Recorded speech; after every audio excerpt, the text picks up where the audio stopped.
most admirable chasers you could possibly wish to see. Hello and welcome to another Race Hour review show. I'm your host Stephen Cass and joined this week as usual by Tony Keenan and Diarmuid Nolan. How are you lads? Had you much luck this week, Tony? Small few quid back that heel Redoute to win the Paddy Power, so that was alright. Got absolutely everything wrong at Navan on Saturday and didn't really do an awful lot on Sunday. Well, Tony, I've often said that you should stick to the English race and you're an absolute master at it. And Diarmuid Nolan, how was your luck? I didn't have much luck now when I was just back from Malta, so I played very, very small. But I spent my whole weekend really just kind of half cheering you on. You know, you had the big winner on Saturday, Cass, and then I was kind of cheering on your horse on the Sunday then, thinking, Jesus, you know, he might close down Cass and go now if this double comes in. But anyway. Was a double? The double was probably, unfortunately, you just single in it. Reaching a bit. Yeah, to say I was happy with the single. Thank you. Thank you for bringing that up. Yeah, and come here, we in the doghouse. Yeah. Were you in the doghouse after being in Malta all week?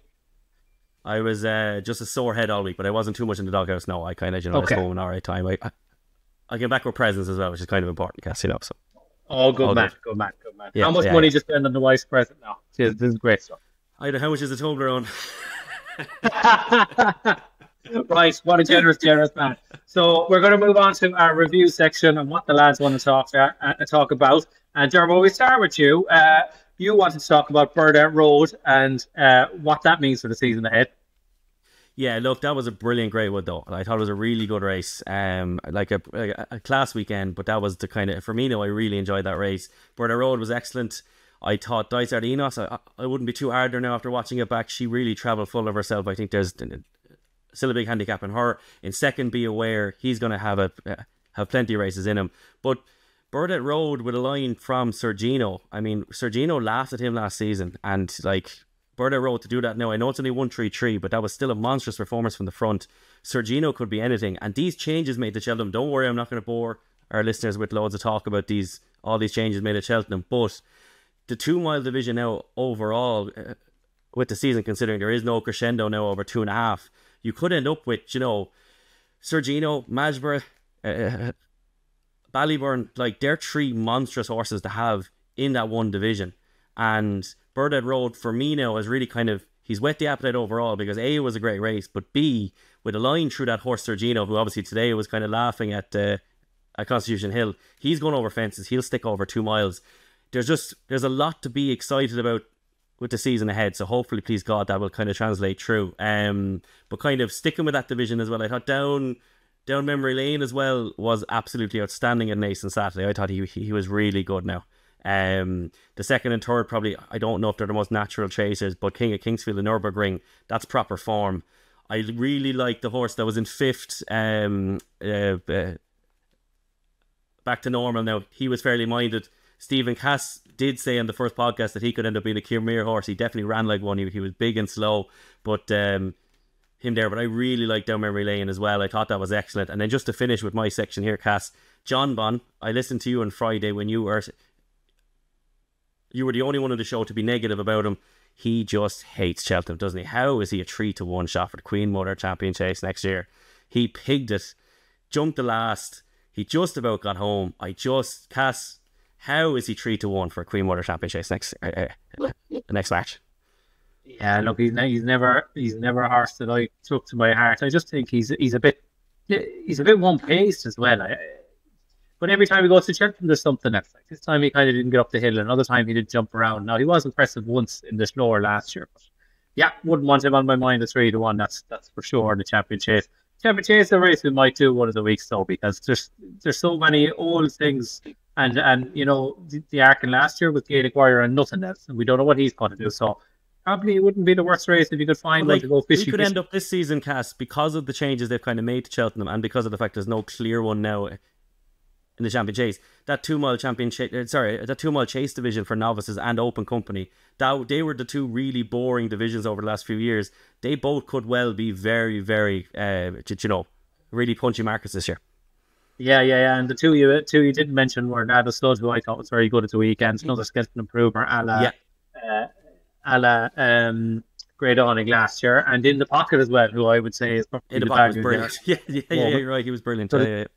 there's a load of them. But sure, these horses have been running for 5 years at this stage now, running in the bloody Arc. Just get rid of the Arc and altogether, champion chase, the whole lot. Much better race. Tony, you wanted to touch on Navan and the 2 Elliott novice hurdlers, the Yellow Clay and Blue Devassi. Go for whichever one you want from the top. Yeah. You don't know is the answer. Like, where do these fit in is the question. There's a lot of, inverted commas, exciting Elliott novices at this stage of the game, but Mullins literally hasn't even run a winter horse in a maiden hurdle at this point of the season. I think he went a month before Spasiba won in Naas, before he won a maiden hurdle, and his last beginner's chase win for Mullins was October 2nd. So like, you're just asking yourself, where do these Elliott horses fit in? Blue Devassi, I suppose, has surprised me. I'd say probably surprised a lot of people. He took 4 goals to win a bumper. He was running mainly in 18 furlong, 2.5 mile bumpers, running on soft ground. He's had an awful lot of pace dropping back, and he has looked very good, and looks like a kind of a good ground horse. And I would also suspect the same as the Yellow Clay, a good ground horse. I'd say things have fallen right for him the way the ground is set up in his first 2 runs. I was surprised to see him pitch up over 2.6 in the Royal and back to 2.4. Yeah, he didn't look like a stay or a bumper horse. I actually think it might be his jumping that's the issue with him. I don't think his jumping's just super quick. They, of course, have Blue Devassi and Romeo Coolio. But Elliott said after the Monks Field that he was going to go to the Lawlers. Now, I just wonder, is that the wrong race for him? Because you have more chance of getting soft ground in Naas in early January than you are in a lot of places. Elliott said a very interesting comment. This is going back, I think it was the first season. The Yellow Clay came 2 seasons of bumpers. He ran the 4-year-old bumpers, and then he came back for the Leopardstown race, then went on to champion bumpers last season. But he said, I think around this time last year, he'd run the schooling race in Tipperary. They'd taken him down there and been really testing ground. He absolutely hated it. So, if he turns up as the favourite in Naas, what's he going to be like on kind of slow ground? And also last year in the champion bumper, it turned soft. I had a good bet on him in the champion bumper last year in Cheltenham. Turned soft. He didn't turn up at all. No, sorry, that's a little bit harsh. Things went wrong for him. But he did produce a much better performance at Punchestown. So I'll be keeping in the back of my head that both of those are good ground horses. Now, to be honest, the punter in me was much more interested in the beaten horses in these 2 races. I thought in the 2 mile race, the Joseph O'Brien horse, his name is, Danny Mullins was riding this horse again. No, double green, another one. Mr. Percy. Steadily run race, and he was in the wrong spot now turning in. He jumped a lot better than he had in his kind of 2 previous starts. He kind of fell the first day and wasn't wonderful at Limerick when he won the second day. But he kind of ran up the back of horses coming to 2 out, got into a kind of a terrible position. He's done very well to me to finish 9 lengths clear of the third. He's a hell of a lot better than everything that was behind him. Actually wouldn't be. I think I'd back him if he met Blue Devassi the next day. I think he might not get the credit for that. And then the other one was the third in the Monks Field, this horse of Andy Slattery's, Fleur in the Park. Slattery said after Wexford we run over 2 miles, he thinks he's 2.5 mile, 3 mile horse. He is definitely not. The way he travelled through the race on Sunday and the way he jumped, he is actually a pure 2 miler. And I'd say if they can give him one other run and get him back into a good handicap hurdle, that would very much play to his strengths. The other thing I want to touch on just on Navan and actually a bit the day before this, like Danny Mullins, some of the rides he has given horses at the minute are just very impressive in terms of the intelligence and the creativity he's using. I don't know, did you see this, lads, the win on Vicio in Punchestown on Friday? She'd be a small bit of a madam, to put it mildly, but talented. She won a flat race, a bit of a shock up the Curragh there last kind of November finale stakes or whatever it was. She's kind of flattered a few times, hasn't she? She wouldn't want to jump off and things like that. Back to the Sunday Galway there, and she left herself 10 or 12 lengths to start and then kind of ran on into it. So this seems to be a thing creeping over. She's rated 109, 110. Kind of winning flat race, she'd like think he win a race, but he kind of sat with the legs out of the irons at the start and kind of cajoled her along and got her to race. And she finished up winning 7 lengths. So I think she's off the breeding shed. That was a magic ride. I thought he had Homeby de Lee looking as sweet as he has ever looked now in the Lismullen hurdle. I could not believe how he travelled and he I'd be fairly sure that wasn't won by the Lee now, based on that performance that they brought the wrong horse or something. That was unbelievable. Like Danny Mullins, do you like? He's unbelievable in the bad races, isn't he? And the bad horses as well, like old handicappers that are struggling. He just, whenever Tony, you watch more of these races than I do. Like, is it me or is he that good on awkward horses. He's, Snowden Porter, we all saw with him as well. Yeah, I think he is good on tricky horses, and he's good at trying things. I wonder sometimes, does he like the pressure enough as well? Like, does he like riding these ones that are a bit of a price, and rather than the 4 to 7 shots or whatever they're supposed to win? Most of his wins do seem to come at prices. But at home with the lead, I think if he turns up in this form, he'd actually have a chance in the Steers Hurdle, because he has never travelled like this to me. No blinkers, no cheek pieces, no anything. Very, very sweet.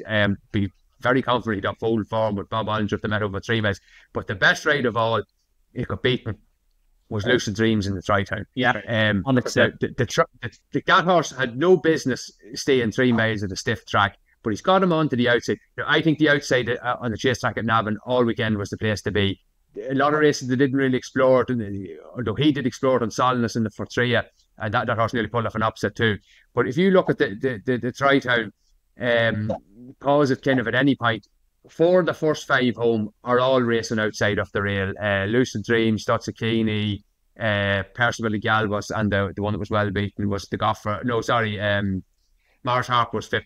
The one exception was Man. I would say he's run an excellent race, and he's also the only horse that hadn't a run beforehand. And then he also got caught in the fall of Listamult Lad. So I'd say he's run an absolutely excellent race, first him out. But you'd wonder, do some of the rest of them kind of walk the track? Because obviously that was the byproduct of that. And the one excuse, I wouldn't give this horse a pass in a million years, but if you were an American Mike backer, like he did go around the inside the whole way, it doesn't excuse his dodgy jumping and empty finishing now. But I'd say track position wasn't ideal.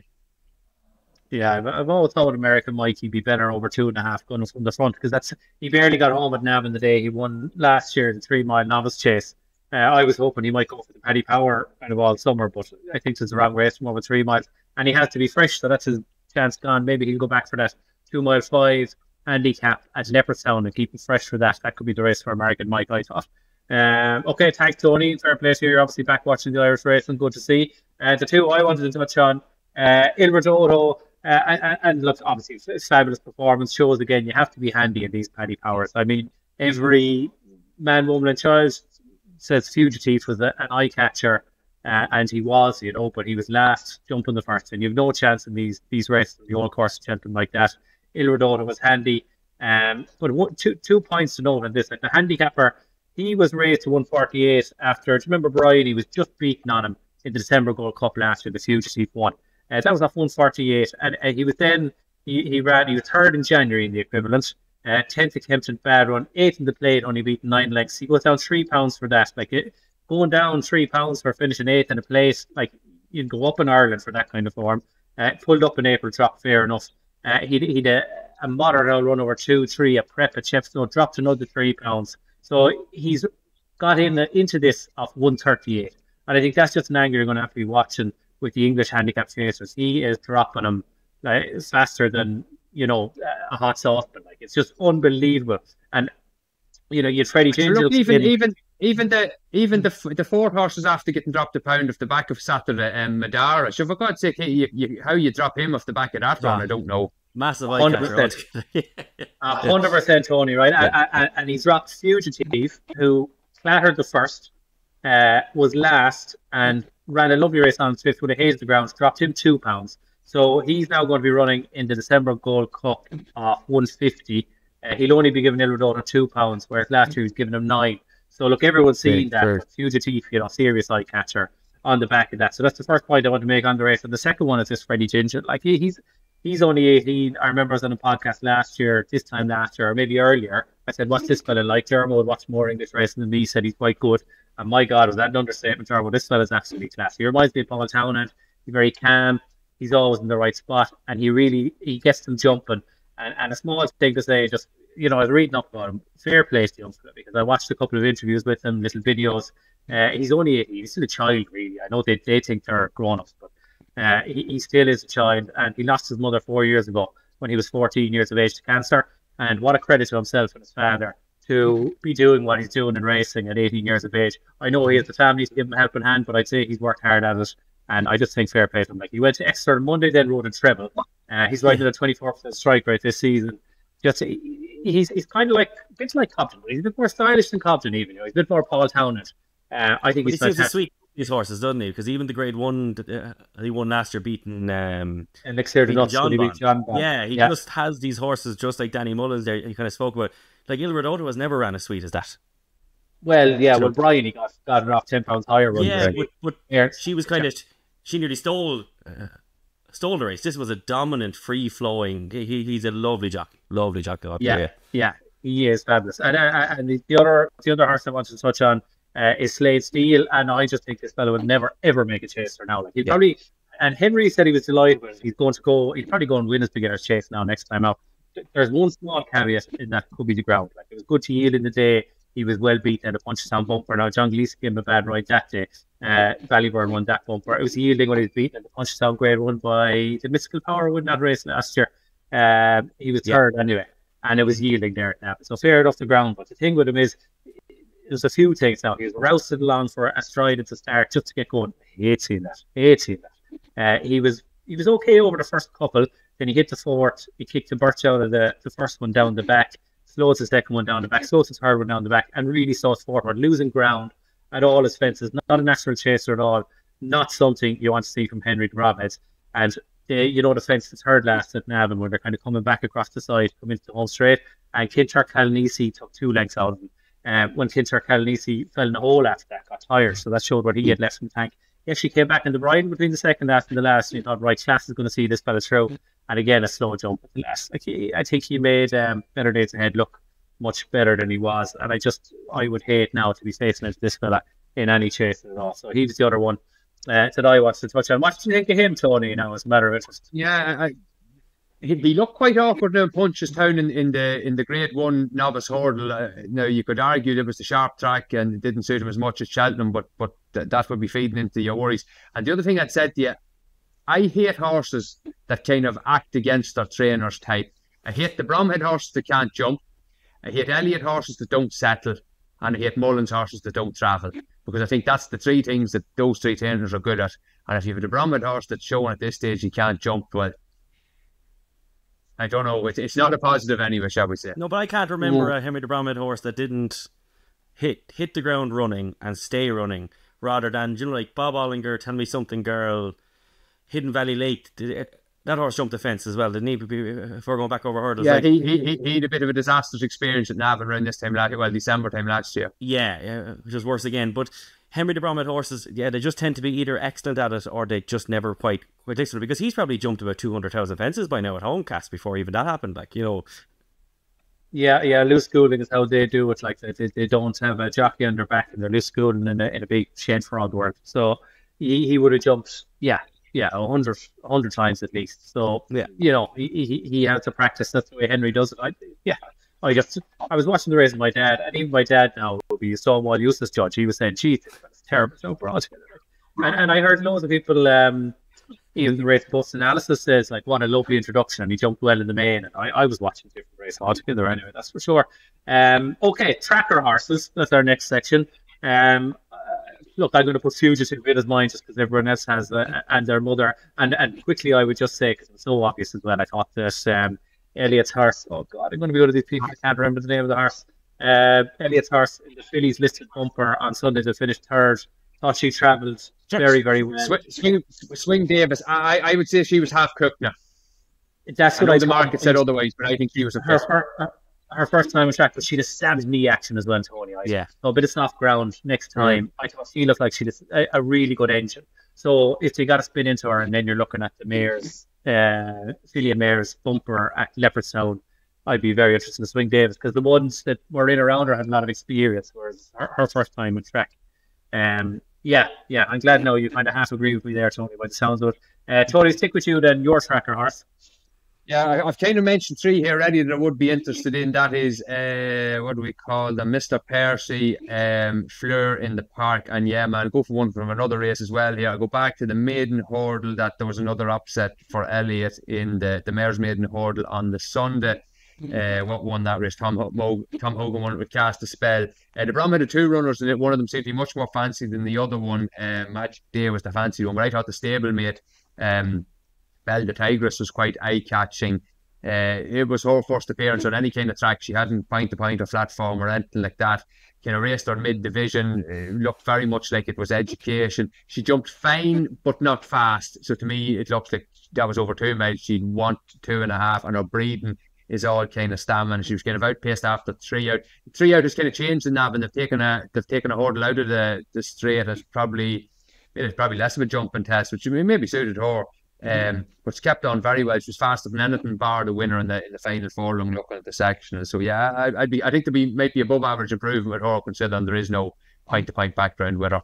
So sorry, Belle the Tigress. There is a Belle the Lioness as well in the same colours. Very good, very good. And Dermo, your tracker? I liked Young Lucy there on Friday. The old Tony Martin horse over at Cheltenham. I thought she was a wicked eye catcher. 2 out, she got basically stopped, slowed down. The winner, Double Powerful, had kicked already. She was about 4 lengths down jumping the last. She closes all the way to the line. I just thought she was a massive eye catcher. Looking at the racing post, she has a mark of 114 now.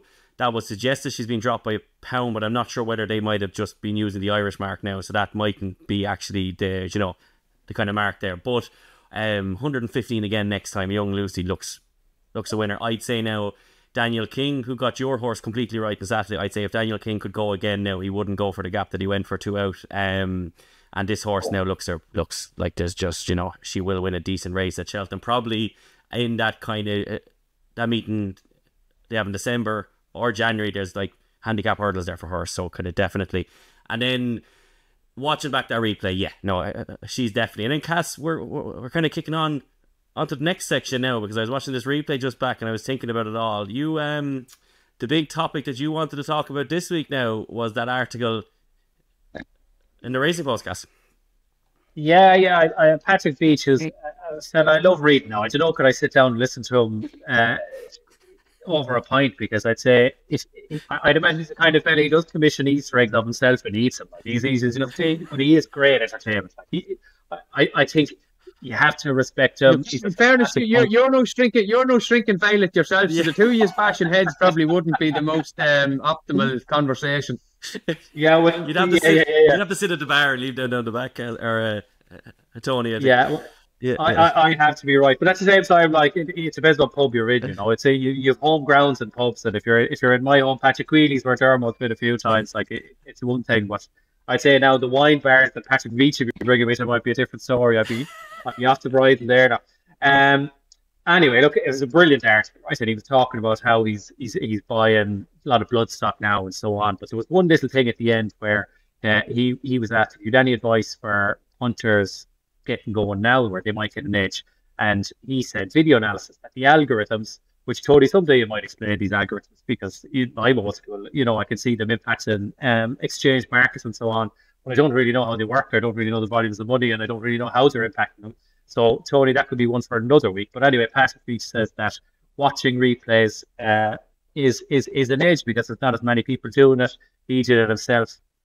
I'd be big into watching replays now. So I wanted to touch on a few points about watching replays and things might have learned over the years, and Tony and Dermo are going to give their take on it as well.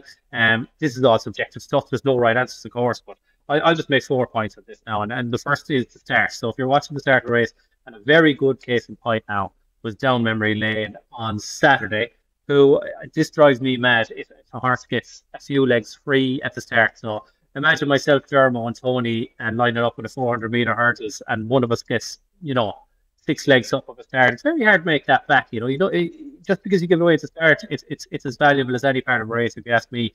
And Tony McCoy made the point. He said he'd always try and jump off in front with the leaders, even if you want to be held up, because you can always take a horse back at their own pace and you're saving energy, rather than the converse, which you see a lot of exaggerated waiting tactics with a horse.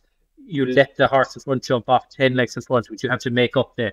So why not jump off in front? I hate seeing a horse being held up out the back to jump off if they're trying.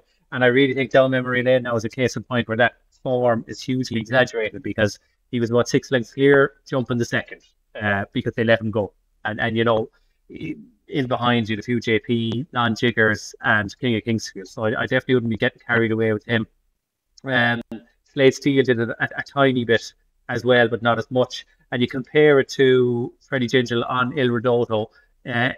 He was actually caught. He wanted to be up in the van, caught a bit flat-footed, and my God, did he get that horse going into the first, and all of a sudden he was upside jumping the first. He made sure he was in the position he wanted to be. The second point is actual jumps themselves, and I think I was in the Racing Post maybe 15 years ago, and someone said this to me. I was watching a horse going around, and we were just talking about watching racing. I think it was Mike Hughes, that's when people might know from Hughes the pub in Galway, and he said, my dad or someone always said to him, don't watch the horse you've backed, always watch the jump itself. Diarmuid, I think I've said this to you before as well. You're watching the race, actually literally try and watch the fence, and you'll see every horse cross it, and you'll spot 3 or 4 make a mistake at the one fence, which you can't do if you're only watching your own one. A very small thing, but if you change how you watch the race to doing that, it'll make a huge difference to how much you see and how many times you have to watch the replay. While I'm on that subject, actually, I'd love to appeal to the Race Post. We have the full replays, and we have the closing stages. I'd love them to, or AI or someone to edit in that you just see the jumps and it moves on to the next jump and you see them all jump it. Next jump, see them all jump it. That you don't have to deal with fat in the middle. I just think it'd be a fantastic thing for a form study. So that's a small thing. Another thing is how they move on the flat. So watching racing, most people are able to tell how a jockey's going or what they're doing, but jockeys kind of have the same style a lot, no matter what they're riding. Like someone like Aidan Coleman would have been very quiet. Someone like Paddy Brennan would be slapping away, but how they move in the flat. Tom Siegel made a point. You should try and start watching the horses themselves more, and you'll learn more about how horses move, if they're within themselves, if they're off the bridle, even with a fella that's sitting quiet on them, and you can tell how a horse is going a lot better from that. Actually watching the horse, not the jockey. It's actually not the easiest thing to do in the world, but I often try and train myself to do that and watch how the horses go. And finally, the finish, and the great Ruby Welsh was the best judge to ever watch a race in terms of watching a race back. I say one of the worst judges to ever tip a horse, but the best to ever do the analysis.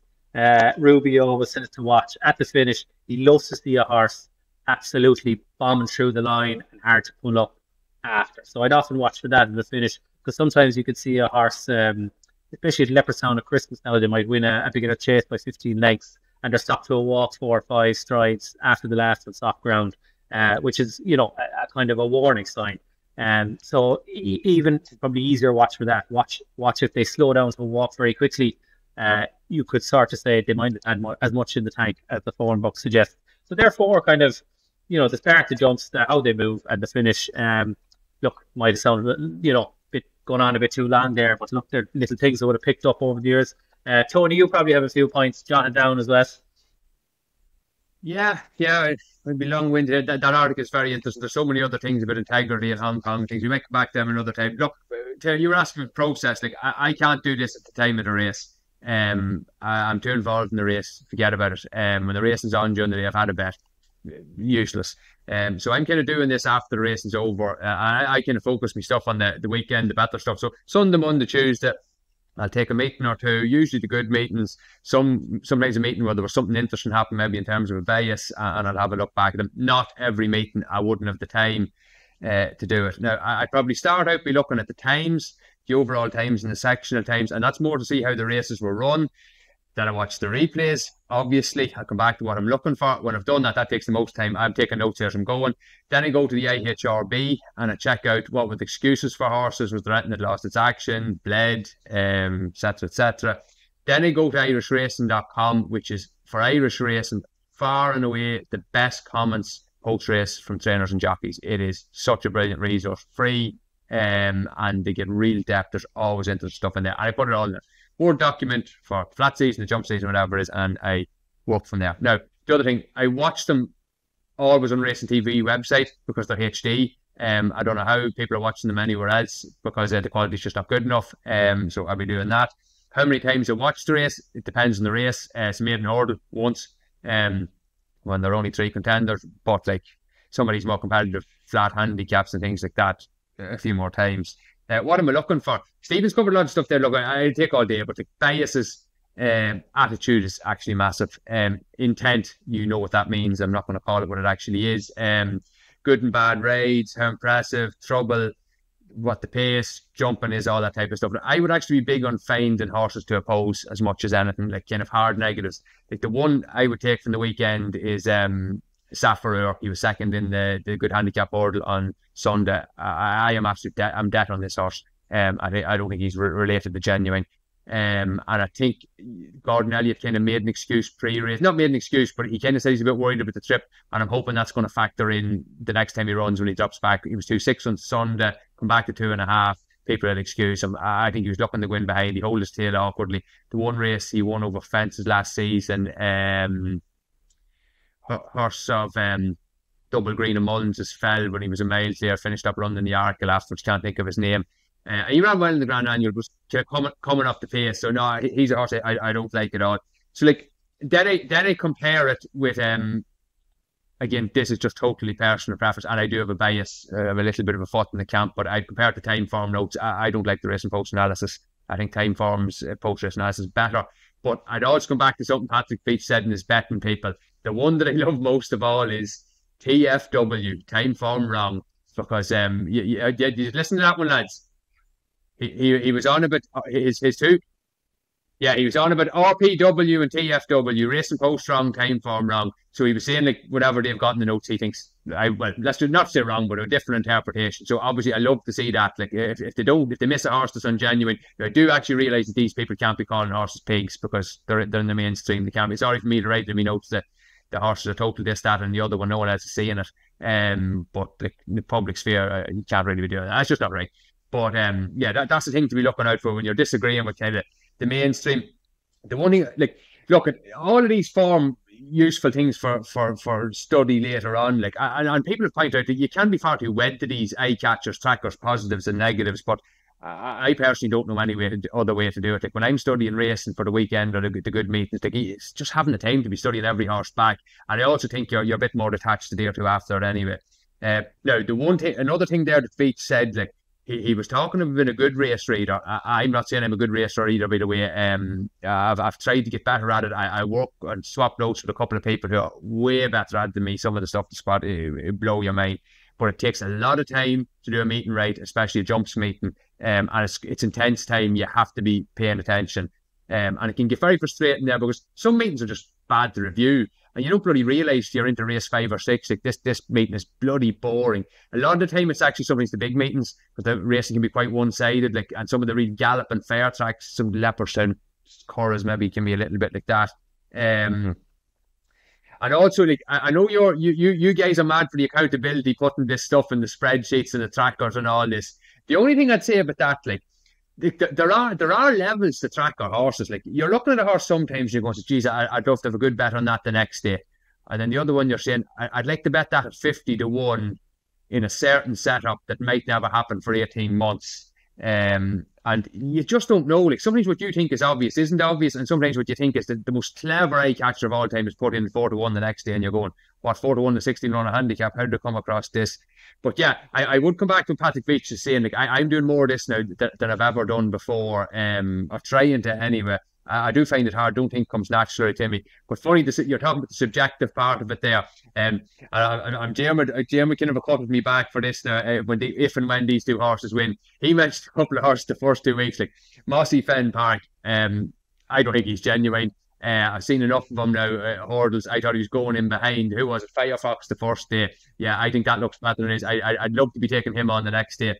And the other horse, this is a thing I don't like in horses. Brandt, I don't like horses that don't travel.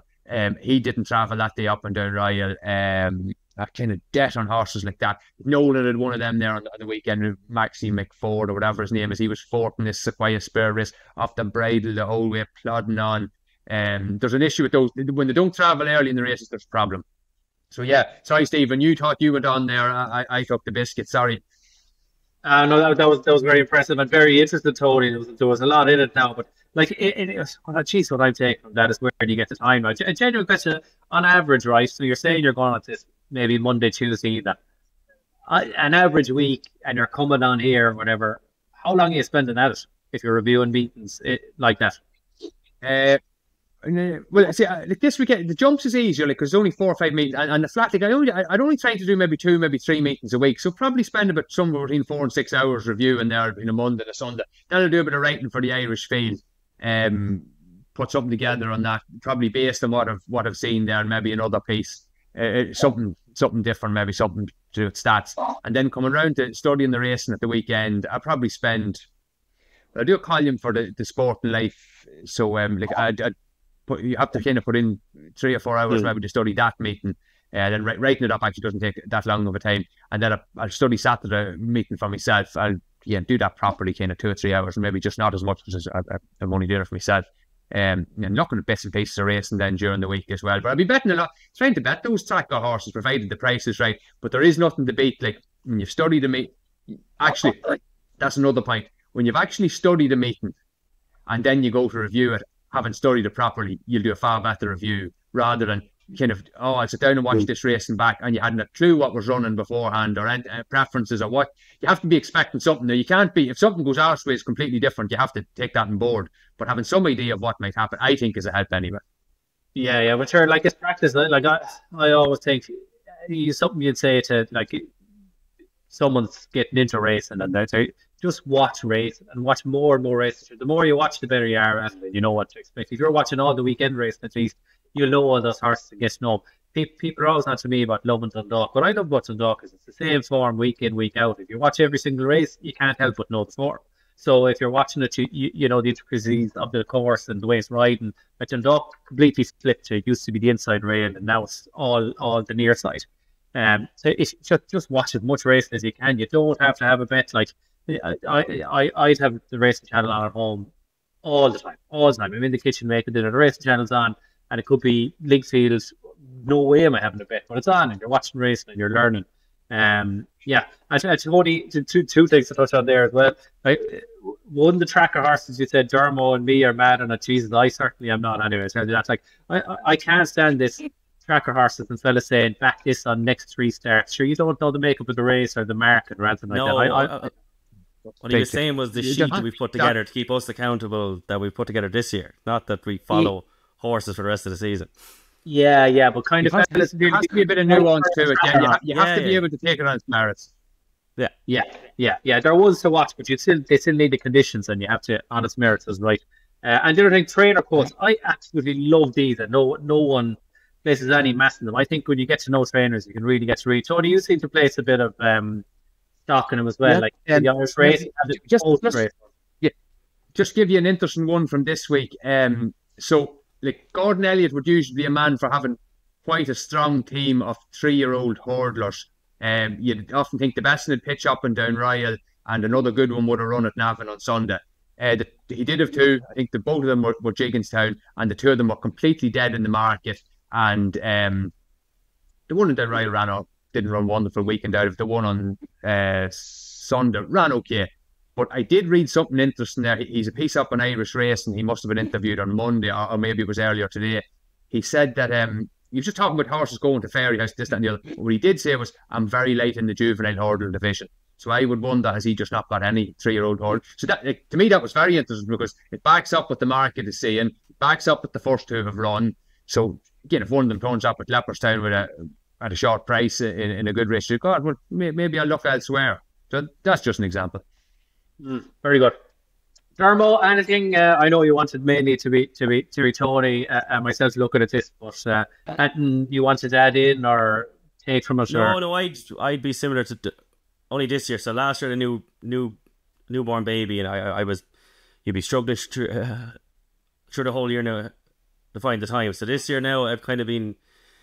I work at home, so I have about an hour at lunch, and I have about a half an hour after I drop Luna back, so I try and use 5-6 hours a week. I try to just watch the racing back here. I'm trying to lose a bit of weight here as well, Cass. So I have the old treadmill now on when I'm watching back the racing, and I'd be kind of going back and forward. So definitely, and you just learn an awful lot. I love watching racing back after making an absolute Horlicks of it, making a bollocks of a race, going back, watching it back and going, right, where have I got this horse so wrong? I tend to go back through that horse's form then that I picked, and I also tend to go back through the form of the winner, just so I can figure out exactly what I did wrong. How do you plan for anything else, Dermo, the amount you get wrong? And Yeah. But the big thing I always like, I was Don McLean who kind of told me this, was that watching a race, watch it having tracked the horse that you want to track. But then if you spot a horse finishing fast, a horse may be catching your eye, go back and watch it from that horse's point of view again. So I could go back and watch the race 5 or 6 times, because you are particularly trying to figure out the full race. The amount of my buddies who are into racing, and when I ask them what they're doing, they're kind of watching the last 3 hurdles, see how a horse finish. A horse could have a race lost over those first 2 hurdles, as you said earlier, Cass. So there's always an excuse. But the big 3 caveats that I've had to learn over the last few years that have made me a better punter overall is, first of all, beware of the travel-y thing. The amount of times that I've taken a horse out of a race who's been on the bridle, jumping the last, and you think, oh, that horse is only a thing. He might just be a bollocks. You know, he literally might. And the amount of those travel-y horses that I've ended up losing my absolute stones on, because they're the ones that'll take your eye out. But they might just do that every single day of the week. So just make sure and go back. If you spot a travel-y thing, I have a rule now, as I go back and watch his previous races, you have to make sure that he's going through. The other one as well then is, beware of the fast finisher. Now I am going to stick up for old Brandt here, but you have to beware you have to beware of the fast finisher. The amount of times that you can get trapped into a horse who's finished fast, but that just might be how he always does it. Now the reason why Brandt is that the other rule I have is that a fast finisher has to have a valid excuse as to why he was a fast finisher. As in, there kind of has to be that something went wrong. He's a bio. He's an absolute bio of a thing altogether. But he was uncomfortable from the first hurdle at Down Royal. Hated the place altogether. It was too tight for him. I know it's over 3 miles, but he was at a disadvantage. Also, his previous 6 starts had all been over fences. He, to me now, jumped hurdles like a horse that hadn't seen them for ages. So, him now, the way he kind of galloped home late, he, to me, screamed a horse who had 2 valid excuses. He finished flat out late on. He's only a new enough recruit to that trainer. I think he was running in Made for Henry Oliver. So he's a horse who they're going to keep on running. But if you got him now at a Navan or a Nace, a big galloping 3 mile that he can fly home around the outside there, I think you have a horse that he'll have a much more straightforward time. So that's how I ended up making the case for him. He's an absolute bio, but off a mark of 91, he should be definitely there. And the last one, the amount of times that I saw at the weekend, oh, there's his Fred Winter horse. Sometimes JP McManus horses, a lot of the time actually, they're just not very good. And the amount of times that we think he's up to something here, the horse there finished 5th or 6th, oh, he's definitely holding him back. They aren't always holding those horses back. They were the 3 biggest things that I've had to learn over the last few years.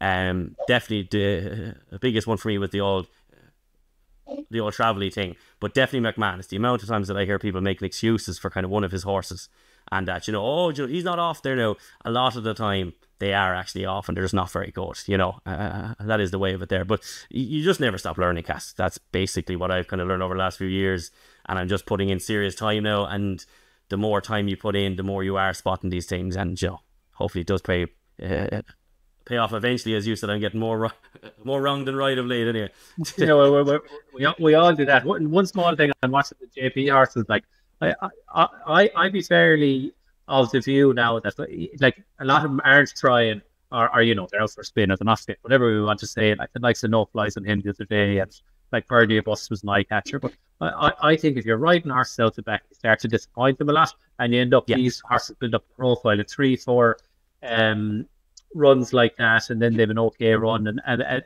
then when they go for them, I think a lot of the time they're soured.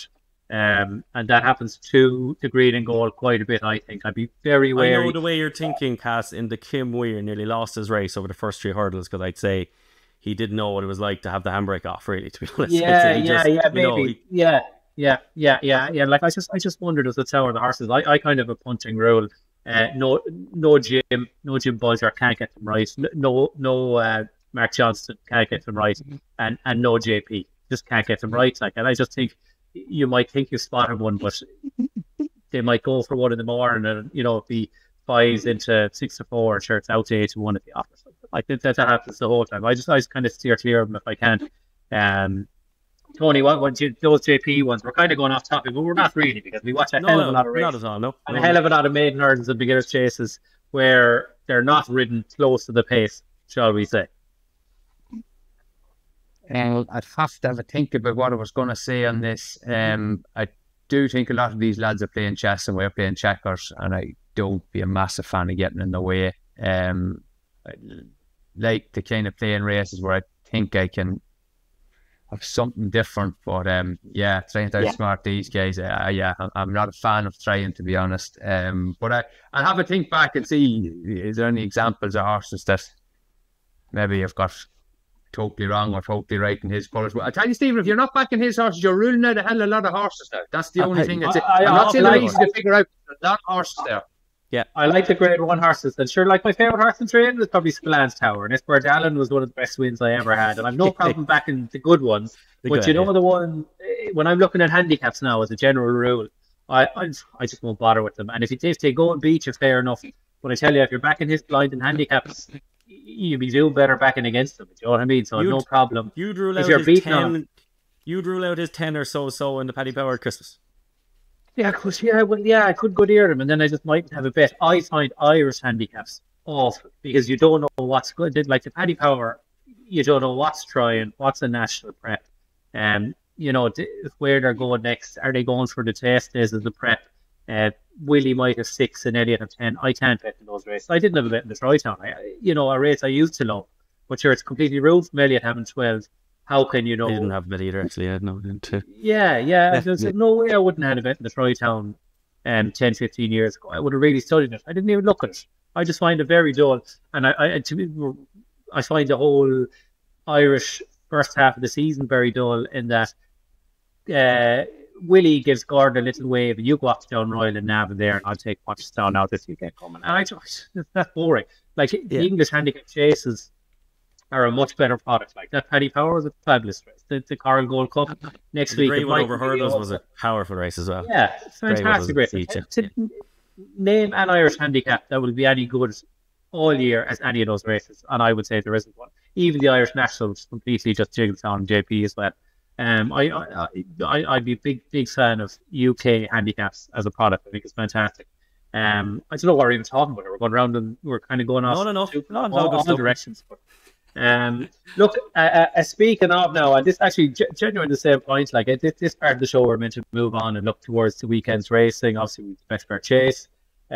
Tony, you can tell us what you think. We've been looking at the weather for Hewitt, but more to the point, and this singular domination. So Willie's going to have 6 or 7 in the John Durkin, and it'll probably be the highest average rating of the top 6 or 7 horses ever ran in Ireland. But at the same time, I find it very boring because you won't know what stages they're at in their prep, and it's one trainer dominating. But yeah, we'll go on, look at the weekend.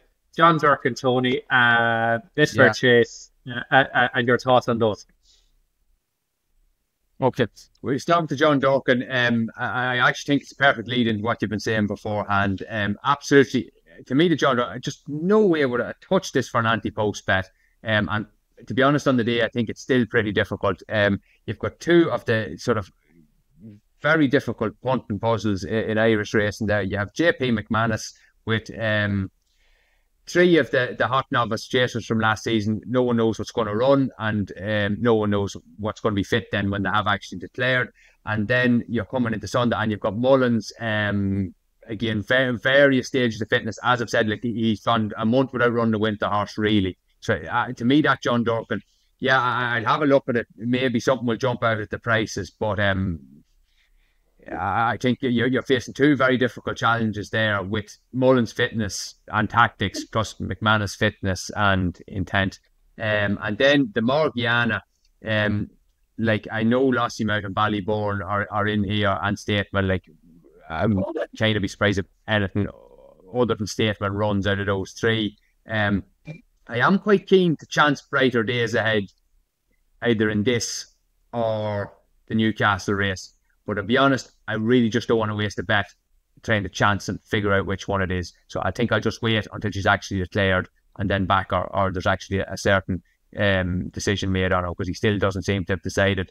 And maybe he'll have a look and think about what Constitution Hill was at today. You're on it with the Betfair. Look, am I happy with Hewitt? Yes, but then I saw the forecast on Saturday, which is just not promising. So there's a bit of rain from there. I think if he got good to soft ground, or ideally good ground against that lot, he has a chance, a good chance, because I think he is the best of the Irish. I keep saying I'm not interested in this King George for funny race. I think his Punchestown Gold Cup form is very good. Toward the 2 good horses. I think the Downrider run just not a suitable race, and he's fit and he's ready, and that type of stuff. But yeah, you're just waiting on the ground. And I think it really is from kind of midnight Friday night into Saturday morning is going to be the issue. So yeah, not an appealing anti-post weekend, definitely not in Ireland. Yeah. One who I thought was an okay price was Pictory in the Ascot Chase. He's odds against, you have a small chance of maybe Jello not even showing up, and if he doesn't, it's a penalty kick. And if he does, I don't think Jello's now he's to give him £6, but a step up from being hammered third in the Turners is a big step up to beating Pictory around Ascot in a home match for Pictory. So I thought odds against him was okay. Dermo, Anthony, you wanted to touch on for the weekend? Yeah, actually, there was one. I was kind of looking to find out whether he was running or not. I haven't got a text through, but 1:15 at Ascot on Saturday. This horse, you have to catch him fresh. He will be fresh. He's Knickerbocker Glory, a Dan Skelton horse. He won here at this track last year of 133, and sorry, he won this time last year of 130. He runs here of 132 over the same course and distance. He'll have Tristan Doral on. He's £2 lower. He's been dropped by the handicap, just like you said, very, very quickly here. So literally runs off, but his form fresh is 1-2-1-2. So he literally runs all his best races fresh. He's been off since last March. He's 12-1, I think, at 1:15 at Ascot on Saturday. He looks a decent price at 12-1, guys. Yeah, skeletons are flying, and you know the skeletons from the market. These are good, like when they go for one. Like Diane Quest hit that hurdle, the third or fourth hurdle last day. I was watching the race. I was making hampers upstairs at the shop, so I had the race on the exchange. Went from about 2.72 to 2.74 after nearly falling, and it was last. Like it was unbelievable stuff. The skeletons are very, very, very good when the money's down. Now, I forgot to mention our sponsors at the start of the show. So as we finish, I'd like to give a big cuddle, hugs, kisses, and send lots of love to Betfred and Gambling.com. Very sorry for not mentioning you at the start, and we love you very much. I love you very much, Tony Keenan. I love you, Diarmuid, Nolan, very much. And that's it from the Race Hour this week. We'll be back with a tipping show this Thursday with Tom Lee and co. And we will chat to you all next week.